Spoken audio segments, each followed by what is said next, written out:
चलो शुरू करें। तो आज मैं क्या क्या बताना चाहता हूँ ज़रा इस पर बात कर लेते हैं। बोर होगा तो मुझे बीच में बता देना, डोंट वरी, ठीक है।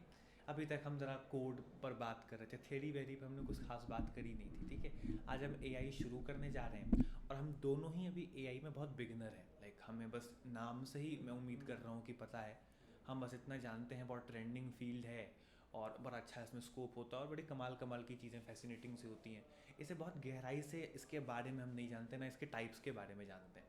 तो आज के सेशन के बाद मैं कोशिश करूँगा, या कल के सेशन के बाद और ज़्यादा, कि इन 2 दिनों में हमें पता चल जाए कि एआई बेसिकली होता क्या है, इसके कितने टाइप्स हैं, इसमें आगे क्या क्या फील्ड्स होती हैं, आगे क्या क्या जॉब अपॉर्चुनिटीज़ हैं, हम अभी कहाँ कहाँ पे क्या क्या सीखने वाले हैं। कि ऑब्वियसली 1-2 महीने में कोई पूरा एआई तो सीख नहीं जाता, ऑब्वियसली हम इस बात को कॉमन सेंस में रखें, राइट। बट ये पहला स्टेप है एआई का हमारा, है ना, जो हमें बेसिकली काबिल बना देगा फिर आगे की सब चीज़ें समझने में, नहीं, राइट।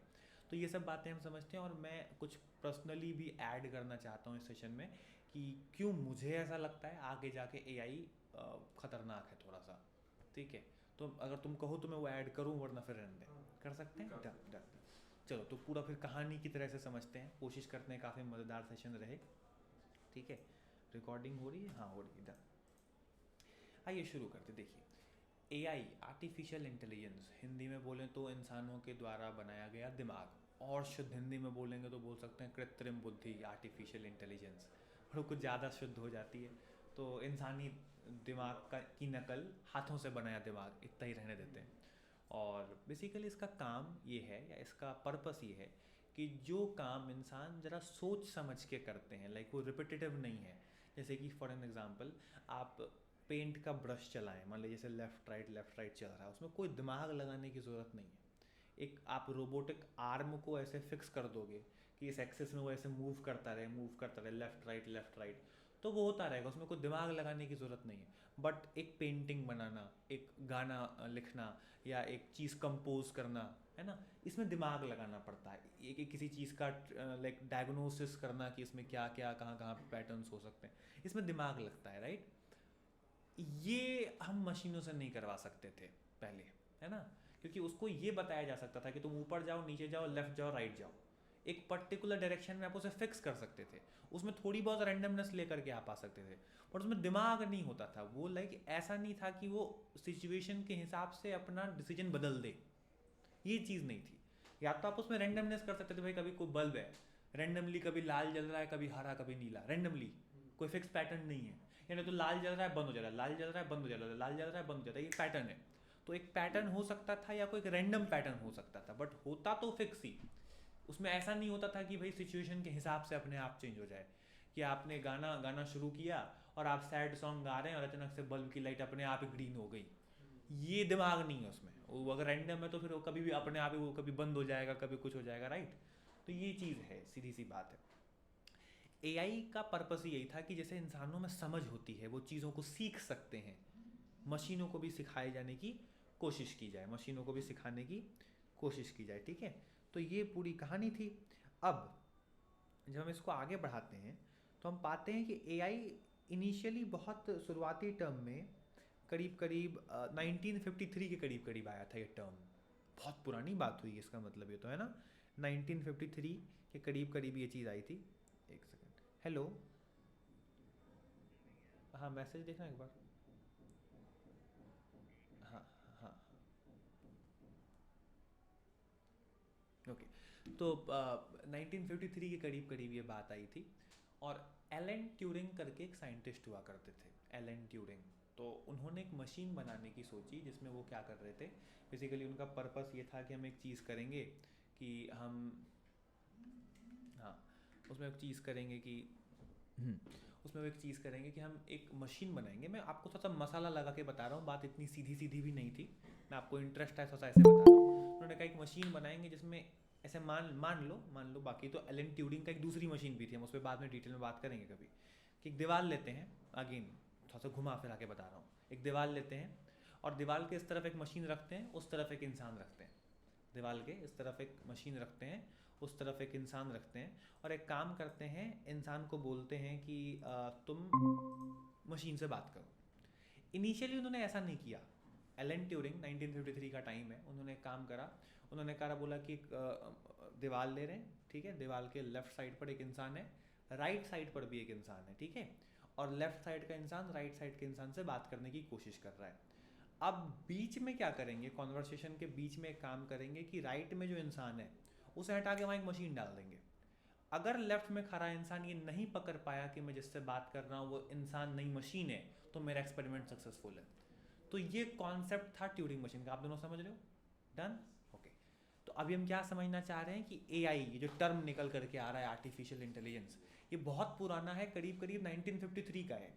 और 1953 में हमारे पास एक साइंटिस्ट हुए हैं जिनका नाम है क्या, एलन ट्यूरिंग। और एलन ट्यूरिंग भाई साहब ने क्या करा है कि एक मशीन बनाने की कोशिश की है कि जिससे इंसानों जैसी कॉन्वर्सेशन की जा सके और पता भी न चले कि ये मशीन है। अभी काफ़ी एडवांस थॉट है उस ज़माने के हिसाब से। आप सोचिए 53, इंटरनेट तो 1980 में आया है ना, 1980 में इंटरनेट आए हैं, है ना, 83 में जावास्क्रिप्ट और पाइथन वैसे ये सब आया है। पाइथन आया 83 में और एआई की बात हो रही है 1953 में, तो बहुत पहले का टर्म है, राइट। अब देखिए ये यहाँ से कहानी शुरू होती है, उसके बाद से लगातार एआई में मतलब इमर्स लेवल ऑफ डेवलपमेंट हुआ है और ख़तरनाक चीज़ें इसमें आई हैं, ठीक है। मैं आपको बताना चाहूँगा बीते आप समझ लीजिए 15-16 2015 और 16 के बाद से जो एआई का डेवलपमेंट हुआ है वो बहुत ख़तरनाक है, मतलब बहुत ज़्यादा बूम पर चला गया एआई। उससे पहले पहले तक 14 में 13 में नाम भी नहीं जानते थे हम लोग, है ना। आप भी सोचिए, आपने भी कॉलेज के टाइम पर ही शायद एआई का नाम सुना होगा, या अभी आने वाले बीते 3-4 सालों में सुना होगा, बहुत से बहुत हो सकता है आप में से कुछ लोगों ने 1 साल पहले सुना हो, है ना। हाँ, तो ऐसा भी हो सकता है, बट अभी टर्म देख लीजिए कितना पुराना है, राइट। अब इसमें मैं आपको जो बता रहा हूँ, यहीं से हम एआई के पार्ट्स के बारे में भी समझ लेते हैं, और एआई क्यों मैं समझता हूँ कि आगे बड़ा खतरनाक है, इस पर भी बात कर लेते हैं, ठीक है। अभी तक क्लियर है मामला? डन। आइए आगे बढ़े। देखिए एआई का जब डेवलपमेंट होता है तो जैसा कि मैंने आपसे कहा था, एआई का पर्पस क्या है, एक इंसानी दिमाग बनाना जो सिचुएशन के हिसाब से फैसले ले सके। क्योंकि उससे पहले की जो मशीनें हैं उनमें तो पैटर्न है, जैसे मैंने आपको ब्रश का एग्जांपल दिया कि एक ब्रश है, उससे आप पेंट कर रहे हैं मान लीजिए कार को, तो लेफ्ट जा रहे हैं, राइट जा रहे हैं, लेफ्ट जा रहे हैं, ऊपर जा रहे हैं, नीचे जा रहे हैं, फिक्स डायरेक्शन, फिक्स मूवमेंट है, उसमें दिमाग लगाने की जरूरत नहीं। हाँ, इंस्ट्रक्शंस हैं बेसिकली, इसी को आप कह सकते हैं कन्वेंशनल प्रोग्रामिंग। कन्वेंशनल प्रोग्रामिंग बस आप इंस्ट्रक्शंस देते हैं और आपको आउटपुट मिलता है, उसमें अपने आप रैंडमनेस जैसी कोई चीज़ नहीं होती, या रैंडम होती भी है तो वो बहुत ही पैटर्न वाइज रैंडमनेस होती है। जैसे कि पाइथन में आपके पास रैंडम नाम की लाइब्रेरी है, आप उसे बोलें 1 से लेकर 10 तक के बीच में रैंडम नंबर जनरेट करो, तो अब वो 1 से लेकर 10 के बीच में ही रैंडम नंबर जनरेट करेगा, वो कुछ सिचुएशन के हिसाब से अपना फैसला बदल ले ऐसा नहीं होने वाला है। जैसे मैंने आपको बल्ब का एग्जांपल दिया कि आपके पास एक बल्ब है जो रैंडमली कलर चेंज कर रहा है, तो ऐसा थोड़ी ना होगा कि आपने कोई माहौल जमाया अपनी कमरे में कि चलो शायरियाँ करते हैं एक दूसरे के साथ बैठ करके, और शायरियाँ बिल्कुल चली गई आपकी नेक्स्ट लेवल पर, वो बल्ब आपके हिसाब से चेंज हो रहा है जैसे जैसे आप कर रहे हैं, ऐसा थोड़ी ना होता है। वो रैंडम है, कभी बंद हो जाएगा, कभी वाइट है, कभी कुछ है, कभी कुछ है, उसमें कोई लाइक आपके पास दिमाग नहीं है, राइट। इसी चीज़ की नकल करनी थी। अब आज के ज़माने में एआई काम कहाँ कहाँ आता है, पहले इसकी भी बात कर लेते हैं, तो फिर हम इसके पार्ट्स की बात और समझ पाएंगे, राइट। तो अभी हमने समझा है कि एआई बहुत पुराना टर्म है, हमने ये समझा है एआई का मतलब है इंसान के दिमाग की नकल बनाना, और ये नकल बना के क्या फ़ायदा हो रहा है इसकी बात कर लेते हैं पहले, है ना। आप सब यूट्यूब यूज़ करते हो, राइट, स्नैपचैट यूज़ करते हो, इंस्टाग्राम यूज़ करते हो, फेसबुक हमने छोड़ दिया बहुत टाइम पहले, बट एक टाइम पर हमने वो भी यूज़ करा हुआ था, राइट। तो अब जब आप यूट्यूब यूज़ करते हैं तो आपने ऑब्वियसली ये बात नोटिस करी होगी कि जब आप कह सकते हो कि किसी तरह की वीडियो देखते हो, तो जिस टाइप की वीडियोस में आपका इंटरेस्ट है वही वीडियोस आती हैं। अब आप इसको रिलेट कीजिए एक मॉल से। यूट्यूब को मॉल से कैसे रिलेट करें सर, बताता हूँ। आप एक मॉल में जाएं, अगर आप बड़े मॉल्स में जाएंगे डेफिनेटली वहाँ पे लोग होते हैं ना रिकमेंड करने के लिए आपको चीज़ें। आपने किसी को बुलाया, आपने कहा मुझे एक कंडीशनर चाहिए, तो वो कहेगा आपके बाल बड़े अच्छे हैं या कुछ ऐसा है, आप ये वाला मत लीजिए, ये वाला लीजिए, इसके साथ आप ये वाला प्रोडक्ट भी ले जाइए, आपको ये फ़ायदा होगा। कभी कभी तो वो बहुत उनके रिकमेंडेशन अच्छे भी होते हैं, है ना। इससे क्या होता है, मॉल का बिजनेस बढ़ता है, राइट। अगर रिकमेंडेशन वर्क करने के लिए वो आदमी नहीं होता तो आप गलत प्रोडक्ट उठाते, और हो सकता है एक ही उठाते, उसने आपको 3 खरीदवा दिए और आपको सही रिकमेंडेशन भी दिया, आपका भी फ़ायदा, मॉल का तो फ़ायदा ही फ़ायदा। अब अगर मॉल ने 10 लोगों को भी हायर कर रखा है, उसे वो 1 लाख रुपए टोटल दे रहा है, मान लो 10,000 रुपये की सैलरी, मैं कम बोल रहा हूँ, चलो मान लें, वो 1 लाख रुपए की सेल्स के बदले 5 लाख रुपए की सेल्स करवाएगा, तो फ़ायदा तो बहुत है ना मॉल का। तो रिकमेंडेशन सिस्टम बनाना मॉल के हिसाब से तो बहुत बढ़िया चीज़ है। यही बात आप अमेज़ॉन पे इमेजिन कीजिए ना, यूट्यूब पे इमेजिन कीजिए। कैसे? आपके पास एक वीडियो है, आपको मान लीजिए कुकिंग का शौक हो, और आप गए यूट्यूब पे, आपने सर्च किया हाउ टू मेक पनीर पसंदा। अब पनीर पसंदा आप सर्च कर रहे हैं, यूट्यूब को पता ही नहीं कौन से लोग पनीर पसंदा की वीडियोस दे रहे हैं, तो आपने सर्च करा, कुछ वीडियोस आई पनीर पसंदा की, आपने उनमें से किसी को खोला, अब पनीर पसंदा की वीडियो आप देख रहे हैं। पनीर पसंदा की वीडियो देखते देखते यूट्यूब पे एड्स आते हैं। अब मान लीजिए आप प्रियांश पनीर पसंदा की वीडियो देख रहे हो, और मान लेते हैं थोड़ी देर के लिए विष्णु, इनकी MDH नाम की कंपनी है, लेट्स इमेजिन, ठीक है, तो वो कह रहा है इमेजिन, ओके, तो लेट्स इमेजिन विष्णु की MDH नाम की कंपनी है। विष्णु ने, मैं यूट्यूब हूँ, मुझे पैसा दिया 2 करोड़ रुपए कि आपके पास बहुत ऑडियंस है, मेरे मसालों का ऐड दिखाओ। मुझे पता ही नहीं कौन लोग पनीर पसंदा देख रहे हैं, कुल मिला करके किन्हें कुकिंग में इंटरेस्ट है। मैंने वो ऐड दिखा दिया जिसको बाइक की वीडियोस देखनी थी उसको। अब एक इंसान है, उसने सर्च करके बाइक सर्च करी है, वो बाइक की वीडियोस देख रहा है, ऐड आ रहा है MDH के मसाले का, आप देख रहे हो पनीर पसंदा, आपको आना चाहिए, आपको आ रहा है बाइक की पॉलिश का ऐड, तो बिकेगा पॉलिश, बिकेगा MDH का मसाला। अब मजेदार बात सुनिए, जब आप ये सब तो ऐड की बात हो गई, जब आप होम स्क्रीन पर आएंगे, होम स्क्रीन पर वीडियोस आती हैं, वहाँ आपने सर्च किया था कुकिंग की वीडियोस, आपने सर्च किया था बाइक की वीडियो, आपको आ रही है हाउ टू मेक बिरयानी, आपको आ रहा है बेस्ट वॉचेस अंडर 2000 रुपीज़। तो पहली बात तो आप क्लिक करोगे नहीं, और कर भी दिया तो ज़्यादा देर देखोगे नहीं, और देख भी लिया तो उस पर जो ऐड है वो गलत है, वॉच की वीडियो पे वॉच का ऐड ही नहीं है, जूते का ऐड है। तो कितना मैशअप हो गया है मामला। अगर वहाँ पे कोई इंसान होता जो ये बात नोटिस करता, अरे इस इंसान को कुकिंग की वीडियोस पसंद है, अरे ये दूसरा इंसान कुकिंग की वीडियोस बनाता है, रिकमेंड कर दो, अच्छा आपको ऐड दिखाना है, आपके मसाले हैं, लाओ इन दोनों को दिखाते हैं। तो बट यूट्यूब पे तो ऐसा होता है ना कि आप कुछ एक पर्टिकुलर टाइप की वीडियो देखो और थोड़ी देर बाद रिकमेंडेशन में कुछ और आने लग जाता है, अब वो भी होता चीज़ से कहीं और ही पहुंच जाता ऐसा भी होता है जनरली, मैं वो भी बताता हूँ उसने जानबूझ के ऐसा क्यों करा है, मैं आपको बताता हूँ। बट ज़्यादातर तो आपको रिकमेंडेशन में काइंड ऑफ 60-50% तो देखने को मिलता है, डेफिनेटली रैंडमनेस होती है उसमें, आप सही कह रहे हो। आगे बढ़ें, बोर तो नहीं हो रहे ना? तो अब देखो क्या बात कर रहे थे हम, क्या बोला मैंने अभी जस्ट, एड्स का। हाँ, मान लेते हैं यूट्यूब पर एक इंसान बैठा हुआ है, और अब वो ये कर रहा है कि वो आपको आपके पसंद की वीडियोस रिकमेंड कर रहा है, तो फिर तो आपका फ़ायदा है ना, क्योंकि अब व्यूवर भी खुश है, उसे उसके पसंद की वीडियोस रिकमेंडेशन में आ रही है, ऐड लगाने वाला भी खुश है, उसका ऐड सही जगह पे पहुंच रहा है, और जो क्रिएटर है वो भी खुश है क्योंकि उसको सही ऑडियंस मिल रही है, क्योंकि उसने बनाई बाइक की वीडियोस, उसकी बाइक की वीडियोस का रिकमेंडेशन बाइक वाले को ही गया है, तो सही लोग पहुंचेंगे उस तक, है ना? तीनों लोग खुश हैं, और यूट्यूब को ऐड वाले ने पैसा दिया था, वो पैसा देने वाला भी खुश है कि भाई मुझे काफ़ी अच्छा रिस्पांस मिला है, मैं अगली बार 4 करोड़ लगाऊंगा, और उसके बगल वाले लोग देख करके कंपनियां वो भी पैसा देंगी। अगर ये फीचर ना होता यूट्यूब पे, तो यूट्यूब आज 20% जितना कमा रहा है उतना भी ना कमाता, जितना वो कमा रहा है उसका 20% भी ना कमाता, राइट? अब आप बात समझिए, एक इंसान नहीं है ना यूट्यूब देखने वाला, करोड़ों लोग हैं, तो इंसान बिठाना तो पॉसिबल नहीं है।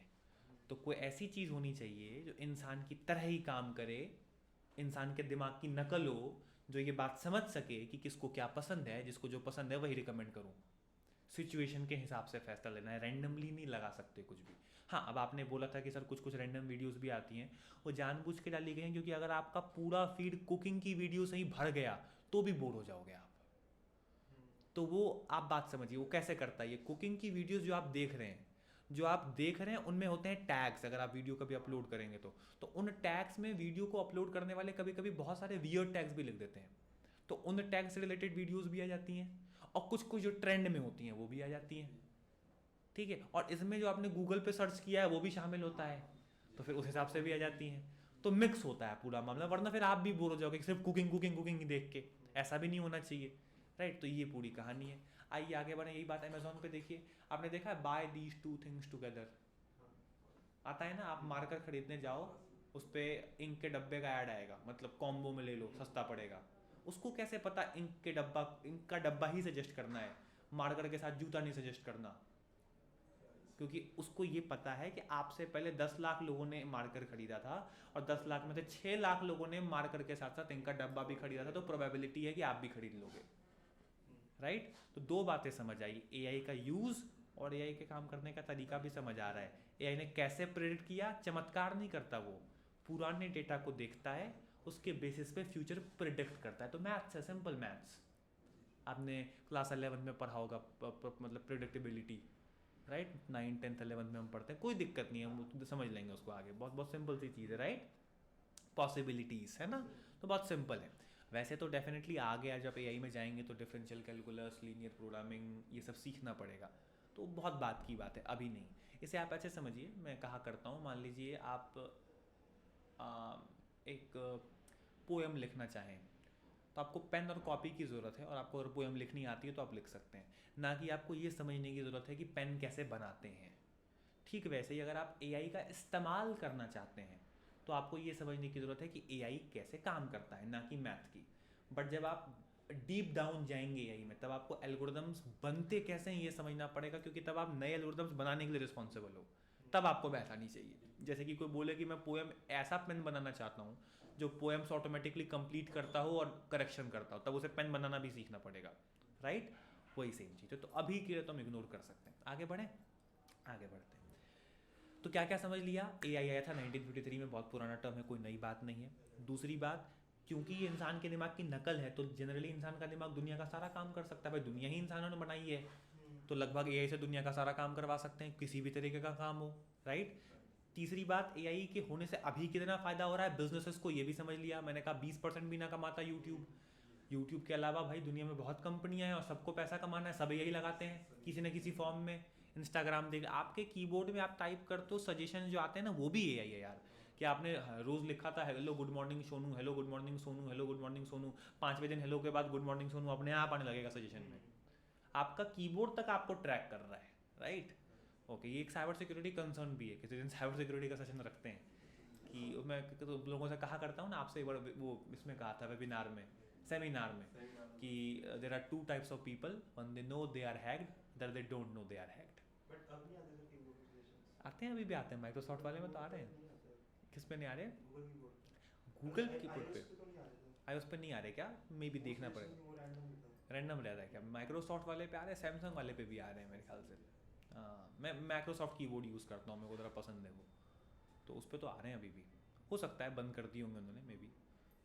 उसका क्या है, तो रख भी लेगा, बताएगा भी नहीं। डन, आगे बढ़ते हैं। सर इंस्टाग्राम पे यही होता है ना, तो किसी हाँ, जो आप चीज़ का ऐड खोल दो और अमेज़न वगैरह सब जगह वही। बिल्कुल बिल्कुल बिल्कुल गूगल बिल्कुल में भी सर सेम सेम, बिल्कुल सही कहा आपने। तो आज के डेटा फिर ये शेयर कैसे होता है? ये कंपनीज है ना, इनका काम ही यही है, डेटा। आप एक बार जहाँ फ़ोन में कुछ क्लिक कर देंगे ना, आपकी जानकारी एक बार निकल गई तो फिर वापस में शेयर होगी इनकी, इनका पूरा वो सेटअप है बिजनेस। कुकीज़ से भी होता है, आप बिल्कुल सही कह रहे हो। असल में आपने एक चीज़ देखी होगी, जब आप वेबसाइट खोलते हैं तो एक चीज़ आती है एक्सेप्ट कुकीज़। तो कुकीज़ में यही होता है, ट्रैकर्स जो ये ट्रैक कर रहे होते हैं कि आपने क्या डेटा सेव करके रखा है, क्या सर्च किया है। तो जब आप अमेज़ॉन खोलेंगे ना, आपके ब्राउज़र में कुकी पहले से है, उसको पता चल जाएगा आपको क्या क्या पसंद है, और उसके पास खुद का पहले का भी रिकॉर्ड होगा आपका। तो हाँ, सेव करके रखती हैं ये सब चीज़ें, ठीक है। कुकीज़ तो वेबसाइट वगैरह पे होती है, फोन पे? फ़ोन पे वो कुकीज़ होती हैं, दिखती नहीं है। फ़ोन पे भी होती हैं, वहाँ पे एक्सेप्ट करने का, हाँ, उसको चेंज नहीं कर सकते। आपने देखो ना, फ़ोन में एक चीज़ आती है क्लियर कैश करके सेटिंग्स में, बेसिकली वही सब होता है, फ़ोन का डेटा, ऐप का डेटा। उसे आप क्लियर कर देंगे तो सारा रिकमेंडेशन वगैरह ना बंद हो जाएगा, ठीक है। वो हालांकि ऐप के डेवलपमेंट पे भी डिपेंड करता है, बट हाँ, ज़्यादातर तो कैश मेमोरी क्लियर करने से ख़त्म हो जाता है। आगे बढ़ेगा इस, फिर से रिपीट करते हैं, क्या समझा एआई क्या है, क्यों यूज़फुल है, और थोड़ा थोड़ा समझा कैसे काम करता है। ये पुराने डेटा को देखता है, उसके बाद आगे की बात बताता है। अब आगे मैं हल्का सा एक चीज़ बताना चाहूँगा आपको कि एआई के पार्ट्स कितने हैं। बेसिकली आर्टिफिशियल इंटेलिजेंस सबसे मेन डिवाइडेड है मशीन लर्निंग के फॉर्मेट में, मतलब मशीन लर्निंग नाम का इसमें सब्जेक्ट आता है। अगर आप बोले मुझे एआई सीखना है तो आपको सीखना पड़ेगा मशीन लर्निंग। मशीन लर्निंग क्या होती है? बहुत सारा पुराना डेटा दीजिए, मशीन लर्निंग उसमें ढूंढेगा कि अच्छा मतलब इसमें ये पैटर्न है, तो इसका मतलब हुआ कि आगे अगर कभी इससे मिलता जुलता डेटा आया तो मैं प्रिडिक्ट कर पाऊंगा कि क्या करना है। आप समझ रहे हैं? जैसे कि मैंने अभी आपको अमेजोन वाले एग्जांपल में बताया, तो बहुत सारा पुराना डेटा दीजिए, उसमें वो पैटर्न ढूंढ लेगा। हाँ, ये संदीप चार्जर रहेगा, ये ले लो। संदीप वो चैप्टर रिवाइज कर लेना, माइक्रोसॉफ्ट सीक्वल सर्वर का उस दिन ऐड करा था ना, इंसर्ट करके करड ऑपरेशन, C# से ऐड करा था ना डेटाबेस में, वो रिवाइज कर लेना, कल काम आएगा, ठीक है। हाँ गाइस, आगे बढ़ते हैं। क्या बोल रहा था यार मैं? ML। हाँ ML बोल रहा था मैं, चलो तो ML पर बात करते हैं, मशीन लर्निंग। अब मशीन लर्निंग AI का सबसे पहला पार्ट है, जो कि एक बहुत ब्रॉड टर्म है, बहुत कुछ होता है इसमें। मशीन लर्निंग के कई पार्ट्स हैं, उन पर हम अभी आज या मे बी कल और बात करेंगे। बेसिकली दो मेजर पार्ट्स हैं मशीन लर्निंग के, सुपरवाइज लर्निंग, अनसुपरवाइज लर्निंग, और इसके अलावा हमारे पास कुछ और भी टर्म्स होते हैं। इन टर्म्स की बात हम जरा आप कल करते हैं, ठीक है, क्योंकि उससे पहले मेरे को कुछ और भी रैंडम बातें आपको बतानी है, क्योंकि टर्म्स तो वो तब उस पर काम ही करना है। आज ज़रा इंट्रोडक्शन ख़त्म कर लें तो ओवरऑल बता देता हूँ, बाकी डिटेल में कल बात करेंगे। अभी मैं कुछ आपको इंटरेस्टिंग फैक्ट्स बताना चाहता हूँ, आपको में भी मज़ा आएगा, वरना बता देना किधर बोर हो रहा है। ओके, मशीन लर्निंग दो पार्ट्स में डिवाइडेड है बेसिकली, और भी पार्ट्स होते हैं वरना। सुपरवाइज लर्निंग, अनसुपरवाइज लर्निंग, क्या फ़र्क है आराम से बात करेंगे। सुपरवाइज लर्निंग के फिर फर्दर पार्ट्स हैं, अनसुपरवाइज लर्निंग के फिर फर्दर पार्ट्स हैं। जब आप ये सीख जाते हैं, आपको ओवरऑल मशीन लर्निंग आ जाती है। आप कंप्यूटर को डेटा देंगे, और डेटा से आप उसे ट्रेन कर सकते हैं, और उसके बाद उसको आप फिर प्रिडिक्ट करने के लिए तैयार कर सकते हैं कि अब मैं तुमको सिखा चुका हूँ कोई भी चीज़, अब तुम प्रिडिक्शन का काम करो। ऐसे समझिए, मैं आपको विष्णु आज इंदौर में जितने भी घर बिक रहे हैं सब में लेकर के चलूँ, अब मैं कहूँ देखो ये साकेत में है, ये पलासिया में है, LIG में है, ये MR9 पर है, ये रेडिसन पर है, ये सिंधी में है, और इतने BHK का है, इतने साल पुराना, इसकी ये प्राइस है। मैं आपको एक आध महीने तक ये सब काम करूँ ले जाके, आपको एक अच्छी खासी अंडरस्टैंडिंग नहीं डेवलप हो जाएगी कि घर कौन से इलाके में कितने BHK का कितने साल पुराना हो, तो अंदाजन कितनी प्राइस होगी, क्योंकि आप एक महीने से वही कर रहे हैं, पुराने डेटा पे नया डेटा प्रिडिक्ट करना। तो ये बड़ा फेमस प्रॉब्लम है मशीन लर्निंग का, हाउस प्राइस प्रिडिक्शन।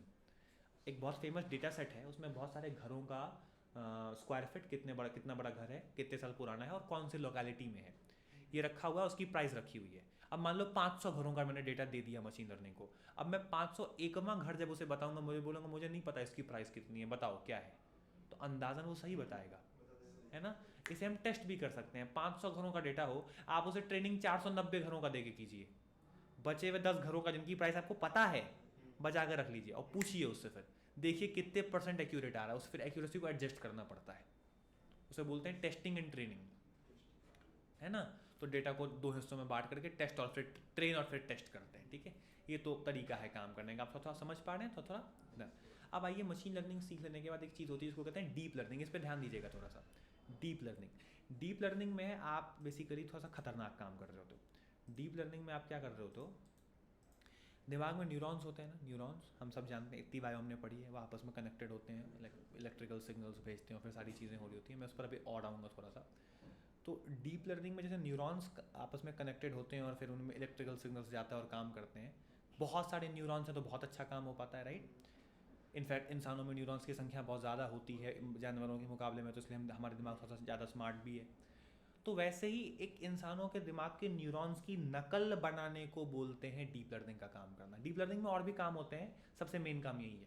इसको बोलते हैं न्यूरल नेटवर्क्स। क्या बोलते हैं? Neural networks. तो ये काम बिल्कुल मशीन लर्निंग जैसे ही करता है। इसे भी आप पुराना डेटा देंगे, ट्रेनिंग देंगे, फिर ये प्रिडिक्ट करेगा। बट ये थोड़ा सा और एडवांस करने की बात है, ये थोड़ा सा और ज़्यादा कॉम्प्लिकेटेड काम करने के लिए इस्तेमाल करना है। जब मामला और गहराई में हो, जहाँ पर पुराने डेटा पर और ख़तरनाक पैटर्न्स ढूंढने हो और बहुत गहराई से उसे एनालाइज करना हो, तब आप डीप लर्निंग का इस्तेमाल करेंगे, वरना काम मशीन लर्निंग से ही हो जाएगा। हालांकि डीप लर्निंग मशीन लर्निंग का ही पार्ट है, बट एडवांस पार्ट है, राइट। आप ऐसे समझिए, एक पहाड़ है, तो पहाड़ है, इस पूरे पहाड़ को आप AI मान लीजिए। तो शुरुआत करी मशीन लर्निंग से, छोटे काम है पहले ही हो जाएंगे, ज़्यादा जाना है तो फिर ऊपर की तरफ जाना पड़ेगा, राइट। ओके, सिंपल है। सबसे टॉप पर न्यूरल नेटवर्क्स ही हैं, सबसे चोटी जो है पहाड़ की वो न्यूरल नेटवर्क है, सबसे टॉप, क्योंकि वो सबसे कमाल की चीज़ है। न्यूरल नेटवर्क्स बहुत टाइप के होते हैं, जिनमें से एक मैं उसका नाम स्पेसिफिकली लेना चाहता हूँ, बहुत हैं, बाद में डिटेल में बताऊँगा। Generic neural network, GNN। होते और भी हैं, CNN होता है, RNN होता है, RNN गेम में बहुत लगता है, हम बाद में बात करेंगे। GNN बहुत खास है, पूछिए क्यों, क्या नाम बताया? Generic neural network. इसका सबसे बड़ा प्रोडक्ट कौन सा जानते हैं? Generic pre trained transformer, GPT इसी टेक्नोलॉजी से बना है, generic pre trained transformer, chat GPT basically. मैं इसमें मजाक में ऐसे कहता हूँ, अपने यहाँ पे सगुन टावर के नीचे अपना स्वीट्स है, राइट। स्वीट्स में और अपना स्वीट्स में क्या फ़र्क है? स्वीट्स चीज़ हुई, लाइक, है ना, और अपना स्वीट्स कंपनी का नाम हुआ। वही फ़र्क है GPT और चैट GPT में। GPT टेक्नोलॉजी है, चैट GPT कंपनी है, उसे सेम मत समझिए, ठीक है। ओके, जीपीटी किसी भी चीज़ का हो सकता है, वो एक जनरल पर्पस जीपीटी है, चैट जीपीटी। खैर आगे बढ़ें गाइस। तो ये तो हमने सोचा टाइप्स की बात कर ली। अब मशीन लर्निंग या एआई सीखने के लिए सबसे बढ़िया लैंग्वेज पाइथन ही है अभी के लिए। क्यों? पाइथन में सारी लाइब्रेरीज बना रखी हैं बनाने वाले ने, जिसको इस्तेमाल करके आप एआई का कोड लिख सकते हैं। तो टेंसरफ्लो, साइकिट-लर्न, कैरियास, पाईटॉर्च, ये सब बहुत सारी लाइब्रेरीज हम इस्तेमाल करेंगे जिनसे हम मशीन लर्निंग का काम, डीप लर्निंग का काम कर पाएंगे। सर आपने कहा डीप लर्निंग में न्यूरल नेटवर्क होता है, उसके अलावा भी कुछ चीज़ें होती हैं, वो कौन सी हैं? 2 हैं जिनके नाम बताता हूँ, उसको हम अदर्स में रखते हैं। पहला है कंप्यूटर विजन और दूसरा है NLP, natural language processing. Computer vision क्या चीज़ होती है? कंप्यूटर विजन होता है, आप कंप्यूटर में कैमरास देखते हैं ना, ऑब्जेक्ट आइडेंटिफिकेशन, ऑब्जेक्ट कोई कितनी दूरी पर है, किसी चीज़ की फ़ोटो में कौन सी फ़ोटो है, आप देखते हैं गूगल लेंस आता है, टेस्ला की ऑटोमेटेड कार्स आती हैं, उसमें वही तो है, सामने की कार कितनी दूर पर है, कार है कि ट्रक है कि बाइक है कि आदमी है, तो वो कंप्यूटर विजन हुआ। और दूसरा होता है नेचुरल लैंग्वेज प्रोसेसिंग। अब ये क्या बोला है? आप अभी बोलिए hey Google how are you, I want your help, please can you make a call to Vishnu. अब इस बात को समझिए, इस पूरे सेंटेंस में बहुत सारी काम की बातें नहीं हैं। Hi Google how are you, can you help me, please make a call to Vishnu, please make a call to Vishnu काम की बात है। तो ये पूरे सेंटेंस में से कैसे समझेगा एआई कि क्या काम का है क्या काम का है? और जो काम का नहीं हो उसे हटा देना, और जो काम का हो फिर उसे टोकन्स में तोड़ के, कोड में तोड़ के फिर वो काम करना है, राइट? इसको बोलते हैं एनएलपी, नेचुरल लैंग्वेज प्रोसेसिंग की। टेक्स्ट में से, ह्यूमन लैंग्वेज में से काम की बात समझना, क्योंकि हाँ कन्वर्ट, और फिर उसमें सिर्फ काम की बात निकालना, क्योंकि अगर ये नहीं हो पाया तो ह्यूमन और कंप्यूटर का इंटरेक्शन खराब हो जाएगा।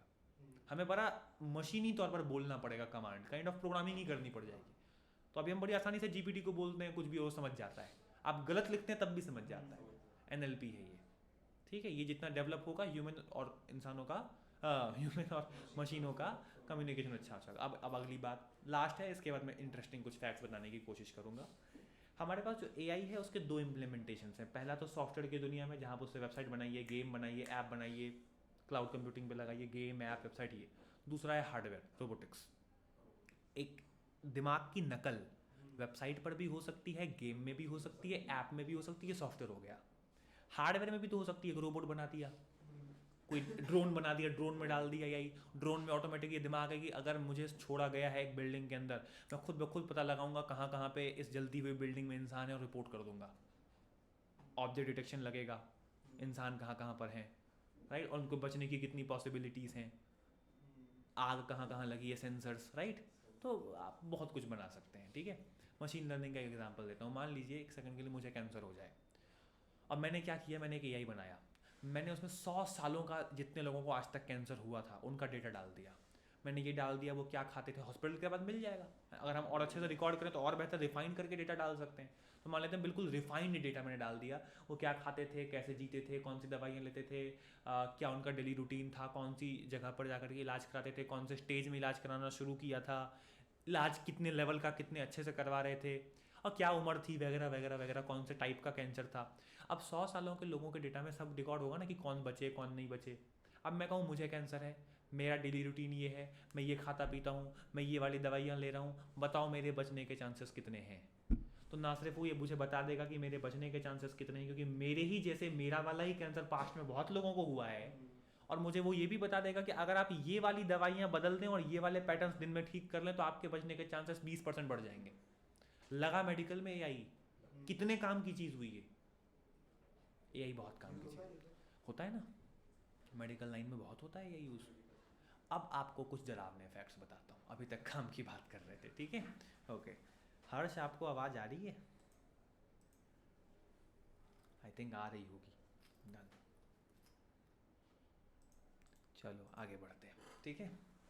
देखो, पर्सनली मुझे थोड़ा एआई ज़्यादा खतरनाक लगता है। मैंने अभी तक जिस पर भी, जिनसे भी ये बातें करी हैं, उन्होंने मेरे को सब पागल ही कहा है। मैं बताता हूँ बताता हूँ बताता हूँ।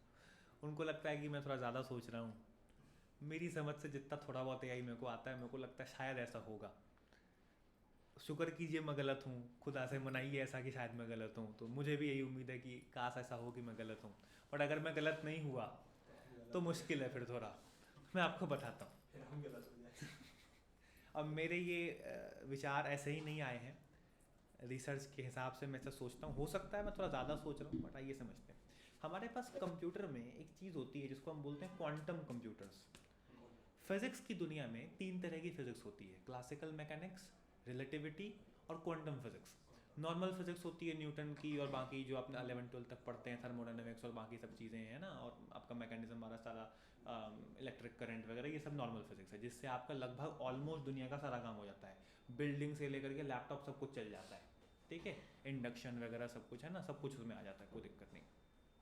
अगर आप दूसरे लेवल पर जाएंगे तो जो आइंस्टीन ने बोला था, theory of relativity, special theory of relativity, जहाँ बात की जा रही होती है कि स्पेस टाइम कर्वेचर क्या है, ग्रेविटी को थोड़ा सा डीप में आप समझ रहे होते हैं, टाइम क्या है वगैरह वगैरह वगैरह, है ना। उसके बाद फिर आगे आती है क्वांटम फिजिक्स। मैं अचानक से क्वांटम फिजिक्स पे क्यों आगे बताता हूँ। क्वांटम फिजिक्स में एक फेनोमेना है जिसमें बोलते हैं एक पार्टिकल है, एक एटम से छोटा एक पार्टिकल है, वो एक साथ 2 स्टेट्स में हो सकता है। अभी पागल कर देने वाली बात है, बट वहाँ ऐसा होता है। तो उसी क्वांटम फिजिक्स से इंस्पायर होकर के क्वांटम कंप्यूटर्स बनाए गए थे। अब मैं ज़्यादा नहीं पढ़ूंगा उनमें क्योंकि फिर वो एक अलग ही टॉपिक हो जाएगा कि वहाँ क्वांटम बिट्स होती हैं और वो बहुत अलग तरीके से काम करती हैं, उसकी वर्किंग हम कभी बाद में समझेंगे। बट क्वांटम कंप्यूटर्स आसान शब्दों में कहूँ तो हमारे नॉर्मल कंप्यूटर से कई गुना फास्ट होते हैं सुपर कंप्यूटर। सुपर कंप्यूटर से करीब 10 करोड़ गुना फास्ट है क्वांटम कंप्यूटर, बहुत ज़्यादा होता है ये। और एक एआई को अच्छे से प्रोसेस करने के लिए, अच्छे से वो इवॉल्व हो सके, उसमें ज़्यादा से ज़्यादा बढ़िया चीज़ें हो सकें, इसके लिए उसे अच्छा डेटा और अच्छी प्रोसेसिंग स्पीड चाहिए होती है। डेटा की मुझे नहीं लगता दुनिया में कमी है। रिफाइंड डेटा की कमी हो सकती है, वो होने लगेगा अच्छे डेटा की, बट कमी तो नहीं है। प्रोसेसिंग की कमी क्वांटम कंप्यूटर दूर कर सकता है, इस बात को खाली याद रखिएगा। डन। अब आगे समझते हैं। तो हमारे पास अभी के टाइम में सबसे एडवांस एक एआई है जीपीटी, है ना, चैट जीपीटी। और आप देख ही रहे हो उसके इंटेलेक्ट की हद क्या है। आप उसे बिल्कुल इंसान जैसे ट्रीट कर सकते हो, वो हर चीज़ करके देता है। आप उसे गाने लिखवा सकते हैं, वो लिख के देगा। पहले हिंदी में नहीं लिखता था, अब हिंदी में भी लिखने लग गया है ना। डॉली है ना, डॉली दूसरे हैं, एक में नहीं है, कंबाइंड तौर पे नहीं है, बट ऑब्वियसली है तो सही दुनिया में, क्योंकि इतना पावरफुल प्रोसेसिंग स्पीड नहीं है कि एक ही कंप्यूटर में सब डाल सकें, उसमें खर्चा बहुत लग जाता है। इसलिए मैंने पहले क्वांटम कंप्यूटर का नाम लिया कि प्रोसेसिंग स्पीड का झंझट ही खत्म हो गया, है ना।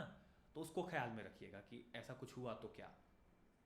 तो हमारे पास अभी के टाइम पे बिल्कुल चमत्कारिक एक चीज़ है जीपीटी, राइट, जो हमारे पास लगभग हर तरह का काम कर सकती है। अब आगे की बात समझिए। एक रिसर्च के मुताबिक 1953 में आया एआई, और 2015-14 तक उसके डेवलपमेंट को अगर इंसानी दिमाग पर नापें तो 7 साल की एज निकलती है उसकी, 7 साल की अप्रॉक्सीमेटली। कि अगर हम डेवलपमेंट को नापें कि 50-60 सालों में 1953 से लेकर के 2015 तक जो एआई का इवॉल्वमेंट हुआ है, उसमें वो कितना कॉन्शियस हो पाया, कितना इवॉल्व हो पाया, इंसानों की तुलना में उसके दिमाग की कितनी मेच्योरिटी है, तो एक 7 साल के बच्चे जितनी। बट 15 के बाद से लेकर के अभी तक का टाइम, अप्रॉक्सीमेटली 15, 16, 17 के बाद से अभी तक का सीधा 14 साल हो गया, तो सीधा डबल हो गया। अब बात समझिए, 7 साल का डेवलपमेंट फिर हुआ, लेकिन आप ग्रोथ रेट देख रहे हैं 50-60 साल में जो हुआ वो इधर 3-4-5-6 सालों में ही हो गया। इसे ऐसे समझिए, आपने कंपनी पे स्टॉक में पैसा लगाया 1000 रुपये, और वो 10 साल के बाद 10,000 रुपये हुआ, और आपने कंपनी में लगाया वो दूसरे दिन ही 10,000 रुपये हो गया। ग्रोथ रेट किसका ज़्यादा है? साफ, ये तो बिल्कुल सिंपल मैथ्स है ना। अब आप बात समझिए, क्यों ग्रोथ रेट बढ़ा? क्योंकि कंप्यूटर्स अच्छे हुए, इवॉल्वमेंट हुआ, मैथ्स में हम आगे बहुत सारी चीज़ें खोज पाए, राइट। अब मैथ्स तो अब अपने पास बहुत अच्छा खासा खतरनाक वाला है, तो अब जो डेवलपमेंट का काम हो रहा है वो और बहुत खतरनाक तेज़ी से बढ़ेगा, रेशियो और बढ़ जाएगा इवॉल्वमेंट का। अब एक रिसर्च के साथ, ये मेरे शब्द नहीं है, मैं अभी सब रिसर्च की बात बोल रहा हूँ, बाद में मैं अपने विचार रखूँगा। एक रिसर्च के मुताबिक ह्यूमन कॉन्शियसनेस अगर मान लेते हैं कि यहाँ है एक सर्टेन पॉइंट पर, और उससे थोड़ा सा नीचे हम मान लेते हैं कि एआई की कॉन्शियसनेस है, ठीक है। ये गैप जब तक है तब तक बहुत बढ़िया, ये गैप जब तक है तब तक बहुत बढ़िया, लेकिन द मोमेंट एआई की कॉन्शियसनेस बढ़ते बढ़ते बढ़ते बढ़ते बिल्कुल ह्यूमन कॉन्शियसनेस के बिल्कुल बराबर आ जाएगी, जो कि बहुत तेज़ी से बढ़ रही है, अभी ग्रोथ रेट बताया आपको, जब वो बराबर आ जाएगी तब तक भी मान लेते हैं सब ठीक है। बट अगर वो 0.1% भी आगे बढ़ी तो उसके बाद ग्रोथ रेट हम नहीं कंट्रोल कर रहे होंगे, वो बहुत मैसिव स्केल पर अपने आप बढ़ेगा। उससे इशू ये है कि अब जितनी ग्रोथ इंसानों ने 200 सालों में करी या 400 सालों में करी है, उतनी नॉर्मल कंप्यूटर की स्पीड के हिसाब से वो 20 दिन में कर लेगा। क्वांटम कंप्यूटर की तो बात ही छोड़ देते हैं। और अगर उसने ये रिसर्च, ये ग्रोथ हासिल कर ली तो खतरा क्या है ये मैं आपको बताता हूँ। एक मुझे बात बताइए, इंसानों में और जानवरों में क्या फ़र्क है? इंसान सोच सकता है, कुछ हद तक जानवर भी सोच सकते हैं, थोड़ा सोच सा, सकते हैं। और थोड़ा सा कुछ सोच सकते हैं इसके अलावा, क्योंकि बहुत हद तक जानवर भी थोड़ा बहुत तो सोच ही लेते हैं, क्रिएटिव होते हैं। स्मार्टली बट हाँ मतलब अपने लेवल पे वो भी हैं।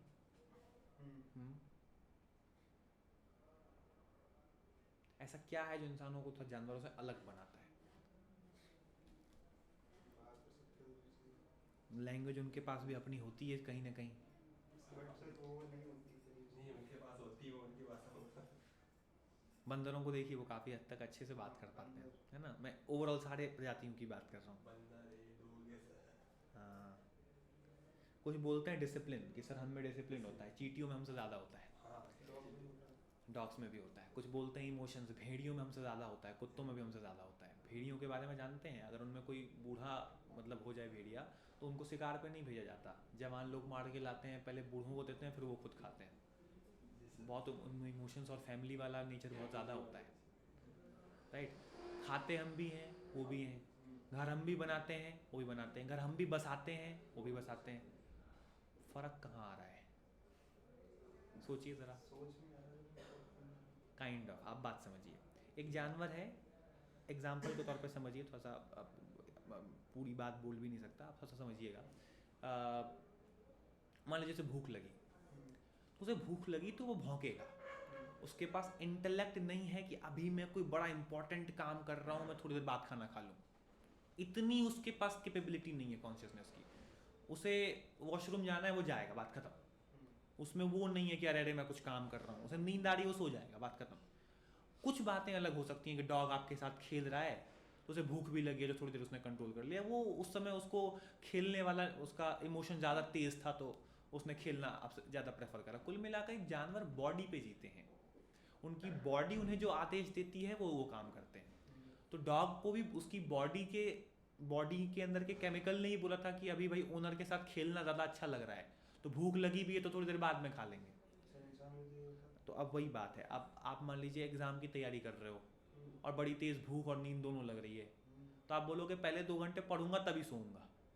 आप जानवर में तो वही हो रहा है। नहीं, अगेन उसको ये बात बॉडी नहीं बोली थी, उसको ये बात बॉडी नहीं तो बोली थी कि बॉडी के अंदर के केमिकल नहीं बोला था कि अभी जो मैं काम कर रहा हूँ वो मेरे को भूख से ज़्यादा इंपॉर्टेंट लगता है, तो मैं ये काम इंसान में भी हो रहा है, पढ़ाई इंपॉर्टेंट है करूँ। लेकिन वो आपकी बॉडी नहीं बोल रही, बॉडी को पढ़ाई से क्या मतलब, वो कॉन्शियसनेस को मतलब है, राइट। बॉडी को क्या मतलब पढ़ाई से, बॉडी को खाना पीना सोना चाहिए, राइट। आप इस बात को समझिए, आपकी बॉडी है, किसी भी इंसान की बॉडी को 2 4 5 चीज़ें ही चाहिए होती, खाना पीना सोना, हो गया, दैट्स इट। उसको पैसा कौड़ी दौलत रुपया इज्जत नहीं चाहिए समाज में, राइट। उसको कुछ बेसिक नीड्स हैं, वो पूरा कर दो, दैट्स हैप्पीनेस उसके लिए, राइट। इंसान में कुछ और भी होता है जो जानवरों से थोड़ा ज़्यादा है, ग्रीड, मेरे को इज्जत चाहिए, मेरे को पैसा चाहिए, ईगो बहुत बढ़िया, तो ये सब चीज़ें उसमें होती हैं, राइट, जो कि फिर थोड़ा सा उसको आगे बढ़ा देता है जानवरों से, राइट।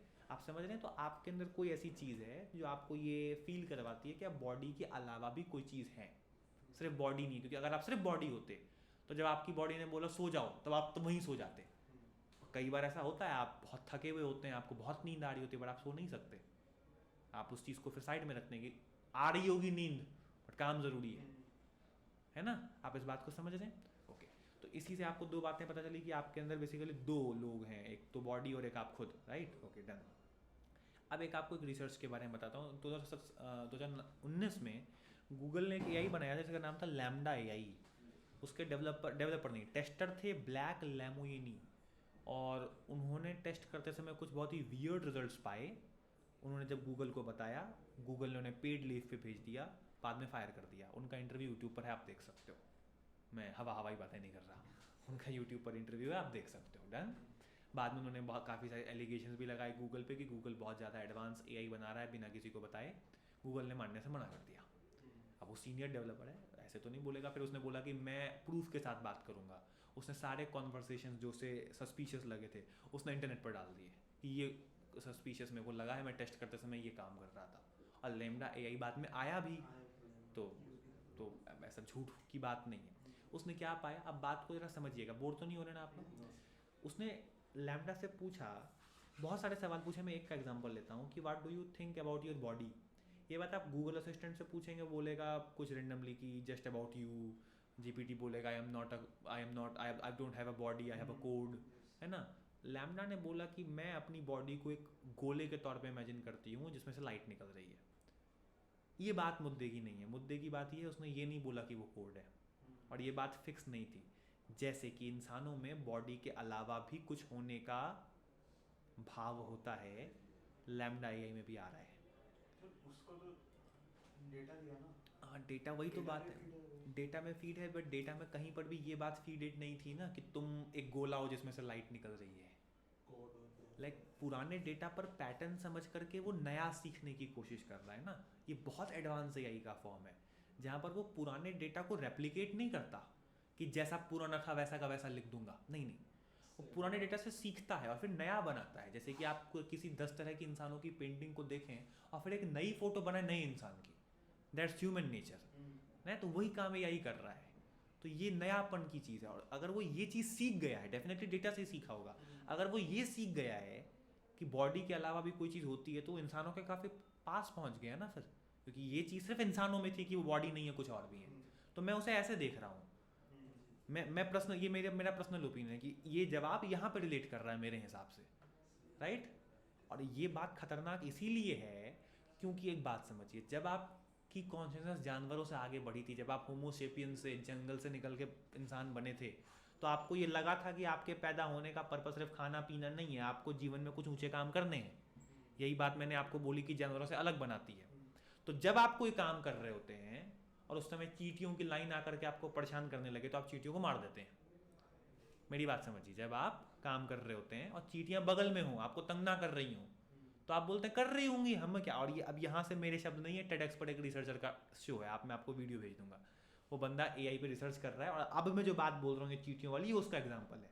उससे पहले फिलोसॉफिकल वो मेरा थॉट था, मैं सब कुछ मिक्स करके बता रहा हूँ।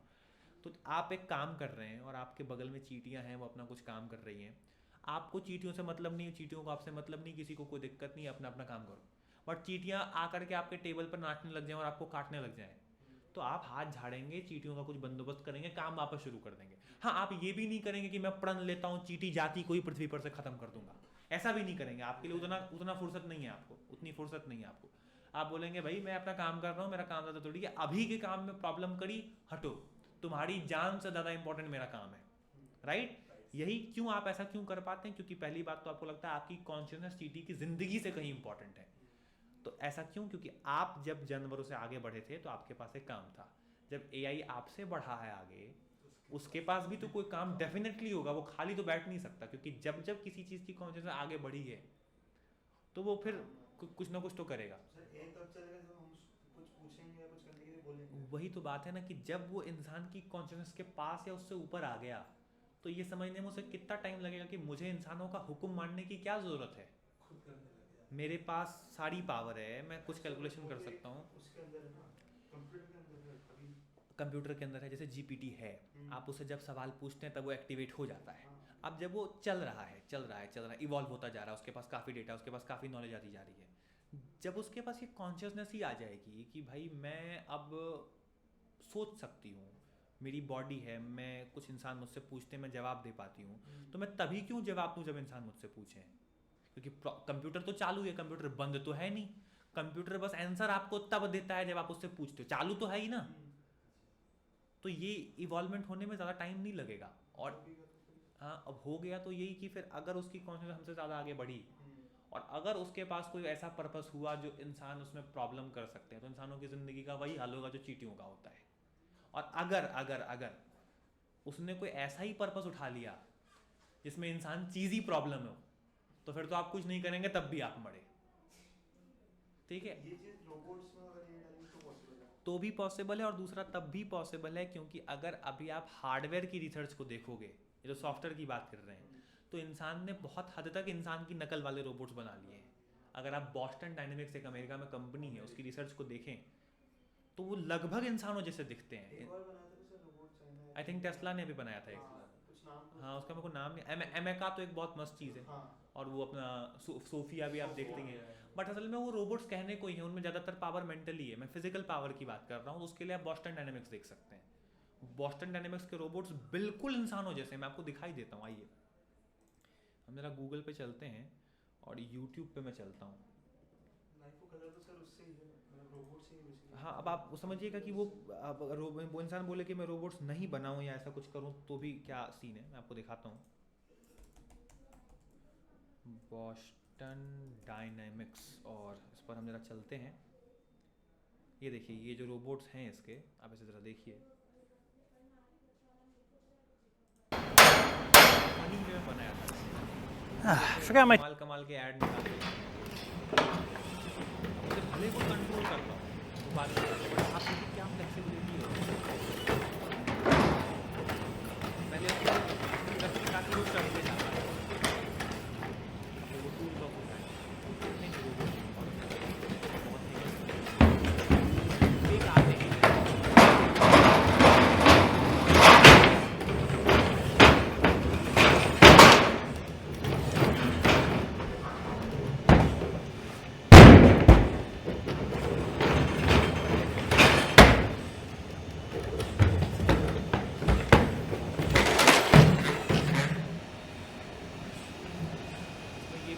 Such a show off. तो रोबोट्स में बहुत आगे तक बढ़ चुके हैं। अब मजेदार बात समझिए, आपने पेंटागन का नाम सुना है? US military, right? उस तरह के वहाँ पर जो कंप्यूटर्स होते हैं ना, उन्हें हैक करना लगभग नामुमकिन इसीलिए होता है क्योंकि उसको सिक्योर करने के लिए जो एल्गोरिदम लगा हुआ है ना, वो इतना ज़्यादा सिक्योर है कि उसका पासवर्ड डिक्रिप्ट करने में सुपर कंप्यूटर को भी सालों लग जाएंगे। ठीक है, सुपर कंप्यूटर को भी तो हैक करना लगभग नामुमकिन है। What about quantum computer? अगर एक एआई क्वांटम कंप्यूटर पर इवॉल्व हो गया है तो वो ऐसे पेलोड तुरंत बना के भेज सकता है जैसे सेकंड्स में अपना ये आपका हैक हो सकता है, ये अपना पेंटागन। अब मान लीजिए उसकी फिजिकल बॉडी नहीं भी है, वो सेंटिएंट है, सीधा यूएस मिलिट्री के पास एक मेल आएगा कि अपने प्रेसिडेंट को बोलो ऐसा ऐसा करने को, वरना हम न्यूक्स छोड़ देंगे, क्योंकि सारे न्यूक्स कंप्यूटराइज्ड हैं और आप उसे ख़त्म भी नहीं कर सकते, वो इंटरनेट पे है। ये थोड़ा साइंस फिक्शन जैसा लगता है, but I don't know why मुझे लगता है कभी ना कभी हो सकता है। मे बी मैं ज़्यादा सोच रहा हूँ, खुदा से शुक्र मनाइए कि मैं ज़्यादा सोच रहा हूँ।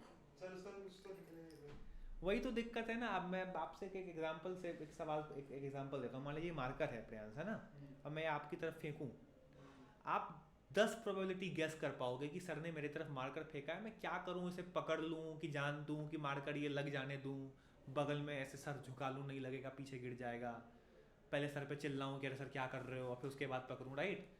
आप 10 सोच सकते हैं, क्वांटम कंप्यूटर 10 लाख सोच सकता है पर सेकंड। कैसे कंपीट करेंगे आप इंसानी दिमाग से उससे? और वैसे भी उसकी कॉन्शियसनेस आपसे आगे बढ़ गई है। और मैंने आपसे कहा कि जनरल रिसर्च में भी, नॉर्मल कंप्यूटर में भी, वो इंसानों ने 200 सालों में जितनी प्रगति करी है उससे कहीं आगे निकल चुका हुआ इंसानों के दिमाग से नॉर्मल कंप्यूटर पे। आप कैसे कॉम्पीट करोगे उससे? आप जो सोच सकते हो वो सेकंड्स में सोच के उसका बंदोबस्त कर देगा। इंसान जो भी मेरे लिए, मुझे हराने के लिए काम करेंगे वो तो मैं पहले बंद कर दूँ। आप क्या करोगे? पावर सप्लाई कट करोगे, वो कंप्यूटराइज्ड है, वो तब तक कुछ और कर लेगा। अब बात रही हार्डवेयर की, वो कहाँ तक पहुँच गया आप देख ही रहे हैं। फैक्ट्रीज आजकल ऑटोमेटेड हैं। टर्मिनेटर मूवी देखिए, ऐसे ही नहीं है वो, राइट? अब आगे की बात सुनिए। अब आपको लगेगा सर ये शायद अभी टाइम है 10-15 साल होने में। 2015 लैम्डा एआई की बात मैंने अभी आपसे कही। 2015 में फेसबुक ने 2 चैटबॉट्स बनाए थे।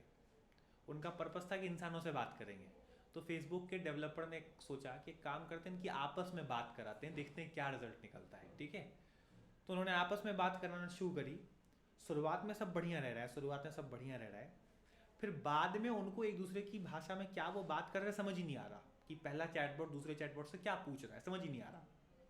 बंद करने की कोशिश की, बंद नहीं हो रहा है वो। फोर्सफुली जब बंद करा गया तो बाद में बहुत डिकोड और प्रोसेस करने के बाद ये पता चलता है कि दोनों चैटबॉट्स ने इंसानों को पता ना चले इसलिए एक नई लैंग्वेज बना के उसमें बात की है। ये पब्लिकली अवेलेबल है, इसकी डॉक्यूमेंटेशन गूगल पे जाके आप पढ़ सकते हो। नई लैंग्वेज बनाना कुछ छोटा काम नहीं है। 2 चैटबॉट इंसानों को पता ना चले इसीलिए नई लैंग्वेज बना के बात करते हैं। अच्छे संकेत नहीं है ये, हैं? अब आप कहेंगे सर चलिए तो खतरे की बात हुई, फिर भी इंसान तो इंसान ही है, उनमें इमोशंस होता है, कंप्यूटर में इमोशंस कभी नहीं आ पाएंगे यही में। आइए अभी उसकी पर्दा कर लेते हैं। मेरे को थोड़ा फिलोसॉफी में इंटरेस्ट है तो थोड़ा कहानी को मोड़ूं उस तरफ, पक्का बोर्ड नहीं हो रहे।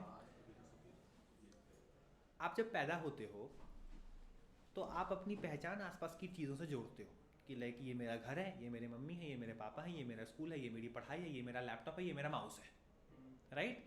आपकी एग्जिस्टेंस आपके आसपास की चीज़ों और वर्ल्ड पे डिपेंड कर रही होती है, और वर्ल्ड में भी कुछ खास चीज़ों पे, सबसे मतलब नहीं आपको। मैं आपसे कहूँ जिम्बाब्वे में एक इंसान की डेथ हो गई भूख से, हुई होगी, ठीक है सर मैं क्या करूँ। आपके मोहल्ले में एक इंसान की डेथ हो गई भूख से, अरे क्या हुआ, थोड़ा तो इंटरेस्ट आप ज़्यादा लोगे, थोड़ा तो इंटरेस्ट ज़्यादा लोगे। अमूमन हम नॉर्मल लोगों की बात कर रहे हैं, एक्सेप्शंस को छोड़ देते हैं, एक्सेप्शंस हर जगह होते हैं, तो ठीक है उनको तो फिर तो आगे बढ़ते हैं। तो आपने एक फैक्ट समझा, आप खुश होते हो कब, गुस्सा होते हो कब, इसकी हम अभी बात करने की कोशिश कर रहे हैं। तो जब आप पैदा हुए हो आपने अपनी एग्जिस्टेंस कुछ चीज़ों से जोड़ी है और अब आप उसके सहारे जी रहे हो। अगर मैं आपसे एक सवाल पूछूं, हम कोशिश करते हैं, हर्ष आप भी कोशिश करना, मज़ा अगर आपको आ रहा हो तो हम एक काम करते हैं, हम एक चीज़ करने की कोशिश करते हैं। आता हूँ 10 मिनट में बस। तो अब अगर आप एक कोशिश करें कि अपने आप को डिफ़ाइन कीजिए बिना अपने नाम के, बिना अपने मम्मी पापा के, बिना अपने घर के, बिना अपने एजुकेशन के, बिना अपने शहर के, बिना किसी और चीज़ के कि मैं लैपटॉप का मालिक हूँ, ऐसे तो बड़ा मुश्किल हो जाएगा। क्योंकि आप यही बोलते हो ना, मेरा नाम ये है, मैं यहाँ का रहने वाला हूँ, मेरे मम्मी पापा ये है, मेरी एजुकेशन ये है और मैं इस कार का मालिक हूँ। मैंने बोला कार का नाम नहीं लेना, मम्मी पापा का नाम नहीं लेना, तो कुल मिला के आपकी एग्जिस्टेंस डिपेंडेंट किस पे है, आपसे जुड़ी चीज़ों पर, या जिन चीज़ों से आप जुड़े हैं उस पर, उल्टा बोलना चाहिए, आप जिन चीज़ों से जुड़े हैं उस पर आपकी एग्जिस्टेंस डिपेंडेंट है। अब जिस चीज़ से आपकी एग्जिस्टेंस डिपेंडेंट है वो बहुत सारी चीज़ें हैं, कुछ उसमें छोटे पार्ट्स हैं, कुछ उसमें बड़े पार्ट हैं। उसका जैसे मेरी एग्जिस्टेंस का छोटा सा पार्ट ये माउस है। अब बात समझना, विष्णु आया, विष्णु ने ये माउस पटक के तोड़ दिया तो मेरे को आएगा गुस्सा। तो जब भी मेरी एग्जिस्टेंस जिन जिन चीज़ों से जुड़ी है उन पे कोई खतरा होता है या उनको कोई नुकसान पहुंचाता है तो मेरे को आता है गुस्सा। अब मज़ेदार बात सुनो, विष्णु ये माउस तोड़ने के बाद अगर मुझसे माफ़ी मांग ले कि सर मैं हाथ जोड़ता हूँ, सर बड़ी गलती हो गई मेरे से, आई एम सो सॉरी, गलती से टूट गया, तो शायद मैं बोलूँ चलो कोई बात नहीं, थोड़ा गुस्सा करके छोड़ दूँ। अगर ये माउस तोड़े और मैं इस पर चिल्लाऊँ कि क्या किया विष्णु, और ये जोर जोर से हंसने लगे, अब आप सोचिए क्या होगा। अब इसमें आप साइकोलॉजिकल फैक्ट देखें, इसने मेरी एग्जिस्टेंस के छोटे से पार्ट को तोड़ा है। दूसरा, ये एक्नॉलेज भी नहीं कर रहा कि जिस चीज़ से मैं जुड़ा हुआ था वो काम की चीज़ है। ये हंस रहा है जिससे मुझे लगेगा कि ये मेरी चीज़ को अनवैल्यू कर रहा है मेरी चीज़ की, तो मतलब इसके नज़र में मेरी एग्जिस्टेंस की वैल्यू ही नहीं है, तो मुझे डबल गुस्सा आएगा, राइट। ऐसा छोटी बहनों भाइयों के साथ होता है, बचपन में वो ऐसा ही करते थे और तब ट्रिपल गुस्सा आता था, पहले मार के फिर आपको चिढ़ाने लगते थे, है ना, तो फिर डबल गुस्सा आता था, वो इसी वजह से होता है, ठीक है। अब आप समझ रहे हैं, एक फंक्शन है वो एक वेरिएबल पर डिपेंडेंट है, वेरिएबल की वैल्यू बदलते हैं फंक्शन बिगड़ जाता है। सिंपल मैथ्स ये नहीं डाल सकते एआई में एआई के पास एक पर्पस है, उसको इंसानों ने खराब करने की कोशिश करी, दैट्स एंगर। आइए हैप्पीनेस की बात करें। आप जिन चीज़ों से जुड़े हुए हैं उसमें मान लीजिए एक आपके पास हरा रंग भी है, आपको हरा रंग बड़ा पसंद है और मैं आपके लिए हरे रंग के गुलाब लेके आऊँ, मैं कहूँ हरा रंग बड़ा प्यारा होता है यार, प्रियांश, तुम कहोगे अरे सर सही कह रहे हो, हरे रंग चीज़ ही बढ़िया है, और आप खुश भी हो जाएंगे। तो आप जिन चीज़ों की वैल्यू करते हैं, अगर उस वैल्यू से मिलती जुलती चीज़ आपके लाइफ में ऐड हो जाए तो आप खुश हो जाते हो। अब बायोलॉजिकली डोपामीन जब रिलीज होता है दिमाग में तो आप हैप्पीनेस महसूस करते हो, सैडनेस, राइट। तो जिस चीज़ पे आपकी एग्जिस्टेंस जुड़ी हुई है अगर उसमें कुछ ऐड हो गया तो दैट्स हैप्पीनेस। तो इसमें कौन सी दैवीय बात है जो मशीनों में नहीं डाली जा सकती, पूरा तो फॉर्मूला और केमिकल बेस्ड काम है।